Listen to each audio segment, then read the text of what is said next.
আসসালামু আলাইকুম, সবাইকে শুভেচ্ছা অভিনন্দন নেশন ব্লগ থেকে। আজ আর একটা ভিডিও আপনাদের জন্য নিয়ে আসছি। আমার ডিউটিটা হলো ধরতে গেলে দুপুরবেলায়, দুপুর 12টা হতে রাত 10টা পর্যন্ত। এখন 12টা বাজে, দেখুন প্রচুর পরিমাণে রোদ। রুম থেকে বাইর হয়েছি, বাইর হওয়ার পরে যতটুকু মানে জামা খোলা আছে, যেমন আমি টি শার্ট পরা, হাতগুলা আর মুখটা কানটা ঝুলতেছে। আর যতটুকুর মধ্যে রোদ লাগে, সরাসরি রোদ লাগে, এইগুলো জ্বলতেছে। এত কড়া রোদ, এরকম রোদ আমার মনে হয় না বাংলাদেশে আছেন। তবে আরেক দিকে ঠিক আছে যে এই রোদে ঘাম কম বাইর হয়, মানে হলো বাতাসের যে বাতাসে আর্দ্রতা, ওটাও গরম, বাতাসও গরম, প্লাস রোদ তো আছেই, যার কারণে ঘাম বাইর হয়ে আর টিকে না, ঘাম বাইর হয় না। তবে এর পাকে আমার যাওয়ার পথে একটু ছায়া আছে, যে এই গাছটা ছায়া দেখুন। এটা কী গাছ আমি জানি না, তবে গাছটা ছায়াটা খুবই ভালো লাগে। এখানে অনেকজন আসে বসে, ও প্রচুর পাখি আছে, কিচিমিচি করতেছে। তবে এইদিকে আসলে মরুভূমিতে কোনো গাছ হয় না, মরুভূমি অঞ্চলে কোনো গাছে হয় না। তবে গাছগুলোকে টিকে রাখতে হলে পানি দিতে হয়, আলাদা পানির লাইন করা লাগে। দেখুন আমি এই দুইটা হোটেলে কাজ করি, এটা আবাসিক হোটেল, দুইটাই একই কোম্পানির, দুটাতেই কাজ।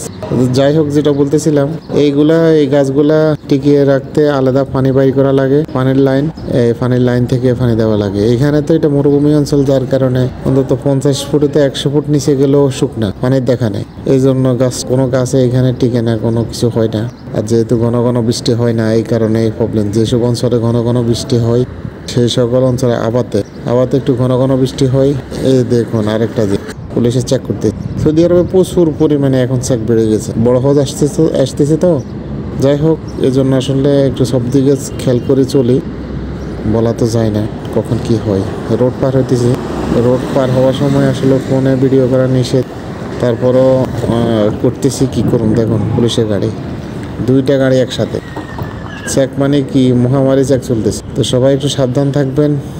আর রোদ্রের অবস্থা দেখাই, মনে হয় যে 50 ডিগ্রি সেলসিয়াস তাপমাত্রা। তবে আসলে 50 ডিগ্রি না, আজকের তাপমাত্রা আছে মদিনাতে প্রায় 38 ডিগ্রি। দেখুন গাড়িগুলো দেখুন, রোডটা দেখুন, কি রোদ, ছায়ার কোনো কিছু নেই।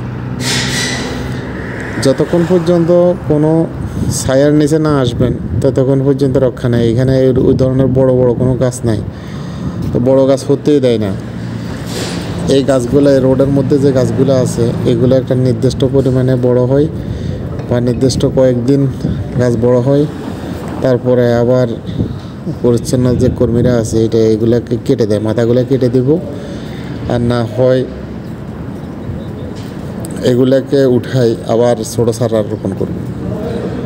কেন ওটাও বুঝি না, যে গাছগুলো হলে দেখতে সুন্দর বা ছায়াযুক্ত হবে, ওটাও আসলে এরা কি, এটাও বুঝি না।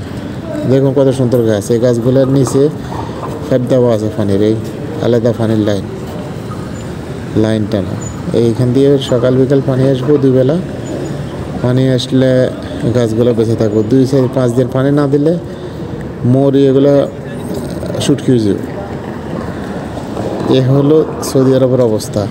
তবে আরব কান্ট্রিতে বলতে শুধু সৌদি না, আরব কান্ট্রি সব জায়গায় একই রকম রোদ, একই রকম সব।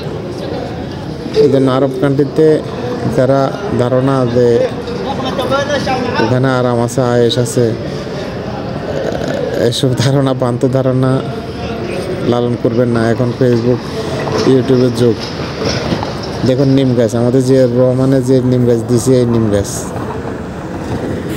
এই জাতটা সর্বপ্রথমে যে রহমানে দিছে সৌদি আরব।